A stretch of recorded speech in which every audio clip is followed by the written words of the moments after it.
함께 묵상할 새벽 예배의 말씀은 에베소서 3장 1절에서 9절까지의 말씀입니다. 신약 성경 311쪽입니다. 이러므로 그래서 예수의 일로 너희 이방인을 위하여 갇힌 자 된 나 바울이 말하거니와 너희를 위하여 내게 주신 하나님의 그 은혜의 경륜을 너희가 들었을 터이라. 곧 계시로 내게 비밀을 알게 하신 것은 내가 먼저 간단히 기록함과 같으니 그것을 읽으면 내가 그리스도의 비밀을 깨달은 것을 너희가 알 수 있으리라. 이제 그의 거룩한 사도들과 선지자들에게 성령으로 나타내신 것 같이 다른 세대에서는 사람의 아들들에게 알리지 아니하셨으니 이는 이방인들이 복음으로 말미암아 그리스도 예수 안에서 함께 상속자가 되고 함께 지체가 되고 함께 약속에 참여하는 자가 됨이라. 이 복음을 위하여 그의 능력이 역사하시는 대로 내게 주신 하나님의 은혜의 선물을 따라 내가 일꾼이 되었노라. 모든 성도 중에 지극히 작은 자보다 더 작은 나에게 이 은혜를 주신 것은 측량할 수 없는 그리스도의 풍성함을 이방인에게 전하게 하시고 영원부터 만물을 창조하신 하나님 속에 감추어졌던 비밀의 경륜이 어떠한 것을 드러내게 하려 하심이라. 아멘. 오늘 본문은 감옥에 갇힌 사도 바울이 자신이 이방인들에게 복음을 어떻게 전하였는지 증거하고 있는 말씀입니다. 바울은 오늘 본문에서 자신이 이방인으로 인하여서 갇힌 자가 되었다고 말하고 있습니다. 1절에 보면 예수의 일로 이방인을 위하여 갇힌 자 된 나 바울이라고 쓰고 있습니다. 우리가 믿지 않는 사람에게 복음을 전할 때 고통이 있습니다. 바울 사도는 믿지 않는 사람들에게 복음을 전하고 감옥에 들어갔습니다. 그럼에도 불구하고 감옥 밖에 있는 이방인들을 위해서 기도하고 그들을 오히려 걱정하고 있었던 것을 우리가 발견할 수가 있습니다. 믿지 않는 자들에게 복음을 전할 때 우리가 억울한 소리를 듣거나 우리가 상처를 받을지라도 우리는 그들을 위해서 기도해야 합니다. 그런데 사도 바울은 자신이 이방인들에게 복음을 전하고 감옥에 갇혀 있었던 모든 것들이 하나님의 은혜의 경륜 안에서 이루어졌다고 얘기합니다. 2절에 보면 너희를 위하여 내게 주신 하나님의 그 은혜의 경륜을 너희가 들었을 터이라고 말하고 있습니다.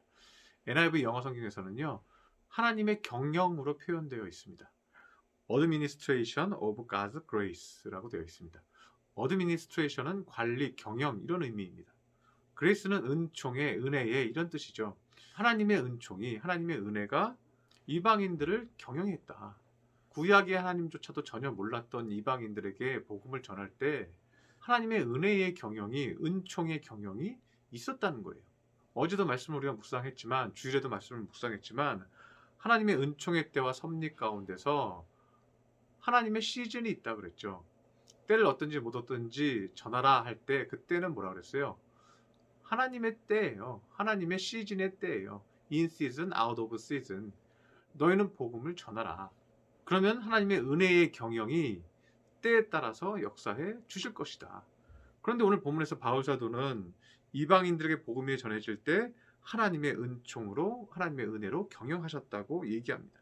바울은 내 방법으로, 내 힘으로, 내 지혜로 한 것이 아니다. 오직 하나님의 은혜의 경영이 있었다. 이렇게 고백하는 거죠. 그래서 4절, 5절에 그것을 읽으면 내가 그리스도의 비밀을 깨달은 것을 너희가 알 수 있으리라. 이제 그의 거룩한 사도들과 선지자들에게 성령으로 나타내신 것 같이 다른 세대에서는 사람들의 아들들에게 알리지 아니하셨으니. 구약의 세대에서는요, 성령이 나타나지 않았어요. 성령이 모든 사람에게 임하지 않았어요. 비밀이 숨겨졌던 은혜예요. 그 성령의 은혜가 이제 나타나신 바 되어서 이방인들에게 역사하는 은총의 계기가 이방인들에게 임했다는 거예요. 그래서 그 하나님의 은총의 경영이요, 이방인들에게 임해서 그들도 아브라함의 자손들처럼 상속받는 자가 되었다는 거예요. 선택받은 백성이 되었다는 거예요.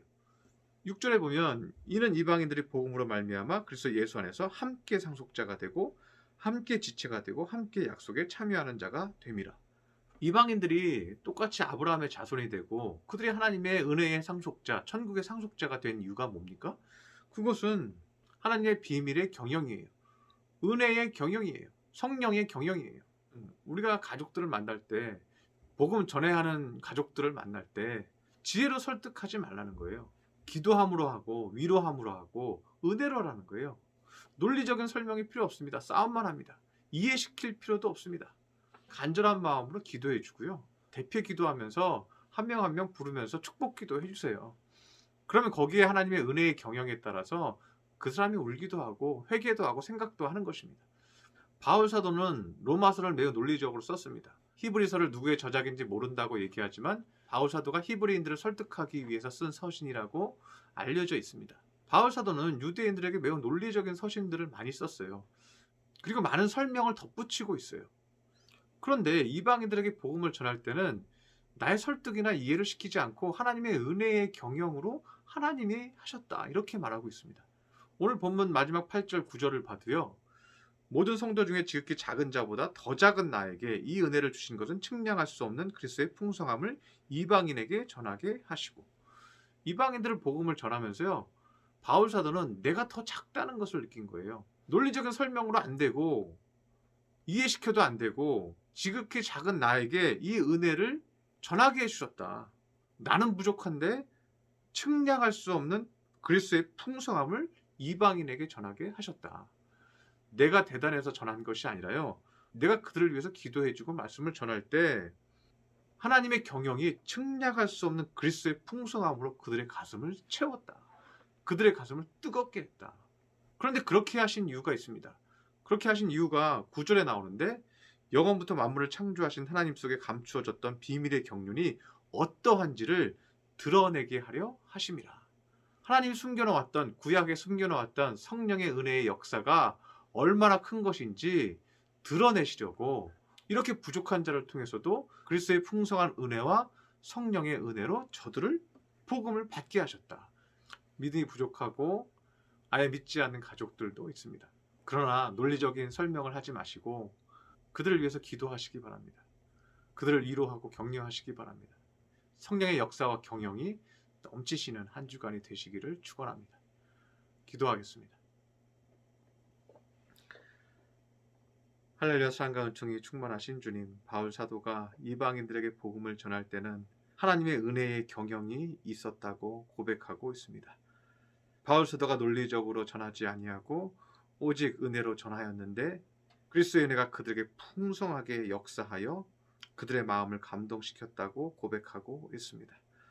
우리 성도들, 가족들을 만날 때 그러한 역사가 있게 하여 주시옵소서. 귀한 말씀 주시니 감사드리며 예수님의 이름으로 기도드렸습니다. 아멘.